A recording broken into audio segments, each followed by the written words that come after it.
प्रिया की बॉडी से लगातार ब्लीडिंग होता रहा। शरीर उसका पूरा ब्लीडिंग हो रहा था, मुंह से कुछ बोल नहीं पा रही थी, आंखें पूरी स्वेलिंग से भरी हुई थी। उसने लगभग नाक के बराबर अपने बॉडी पर कपड़े पहने थे। शरीर पर ऊपरी वस्त्र था, नीचे कोई वस्त्र नहीं था। मैंने अपना ऊपरी वस्त्र उतार कर उसे दिया। 8 किलोमीटर लगभग 2.5 घंटों तक वो पैदल चली, लेकिन उसका मदद करने वाला कोई भी सामने नहीं आया। Malviya, because the survivor also boarded his auto at some point after the crime was committed, but Malviya did not inform the police despite her condition, something the police say is an offence under the stringent POCSO Act. Bharat Soni के पिता ने खुद कह दिया कि हमसे इस लड़के से कोई भी रिश्ता नहीं है। मैं बेटा हमारा झाड़ के नीचे, भगवान मुझे कोड़िया करे। मैं झूठ बोलूं तो मैं कभी नहीं जाऊंगा, उसका मुंह देखना, मर जाएगा तो नहीं जाऊंगा। मैं मरूंगा तो उसको आने भी नहीं दूंगा मैं। Hey guys, my name is Shubham. आज से करीब 11 महीने पहले ये वीडियो इंटरनेट पर काफी तेजी से वायरल हो रहा था, लेकिन आप सोचोगे कि इसमें वायरल होने जैसी क्या बात है। ये जिस लड़की को आप लोग देख रहे हो, ये 12 साल की है और इस दरवाजे पे खड़े आदमी से इसने मदद मांगी, बट इस आदमी ने बोला कि यहाँ से तुम तुरंत हट जाओ। इस लड़की ने लगभग नाक के बराबर कपड़े पहने थे, लेकिन फिर भी इस आदमी ने इस लड़की की मदद नहीं की।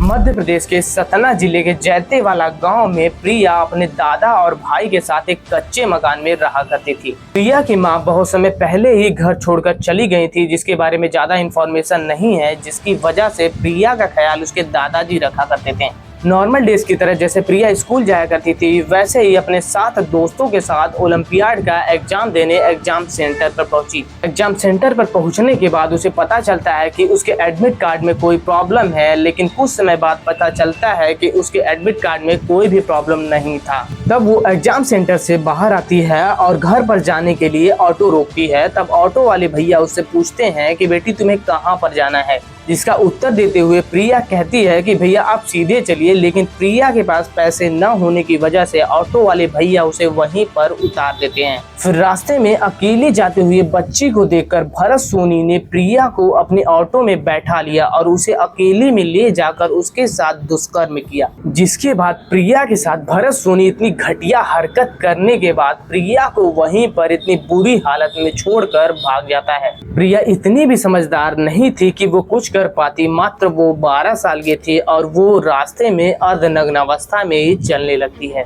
उसके बॉडी की इंटरनल पार्ट से ब्लीडिंग हो रहा था और उसने कपड़े लगभग नाक के बराबर पहने थे, जिसकी वजह से उसने रास्ते में चलते लोगों से मदद मांगी, लेकिन किसी ने भी उसका मदद नहीं किया और उसको बोला कि तुम यहाँ से जल्दी से चली जाओ। ऐसे चलते चलते 8 किलोमीटर तक लगभग 2.5 घंटों तक वो ऐसे ही घरों पर मदद मांगती रही, लेकिन उसको एक ही जवाब सुनने को मिला कि तुम यहाँ से चली जाओ। 2.5 घंटों तक प्रिया पैदल चलकर एक महादेव के मंदिर पर पहुंची और वहां पर एक पंडित जी ने प्रिया को देखा और उन्होंने बताया। उसकी आंखें पूरी स्वेलिंग से भरी हुई थी, पाँव में पूरी ब्लीडिंग हो रही थी, आंखें उसकी बिल्कुल भरा रही थी। पंडित जी ने प्रिया को खाने के लिए पूछा, जिसके उत्तर में प्रिया ने सिर हिलाकर हाँ बोला। तब पंडित जी मंदिर का प्रसाद लाकर प्रिया को खाने के लिए देते हैं। मैंने पेन कापी भी उसके हाथ में दिया, यदि मैं समझ नहीं पा रहा हूँ या तुम बोल नहीं पा रही हो तो इसमें लिख करके कुछ बताओ, यदि अपने माता पिता का मोबाइल नंबर जानती हो।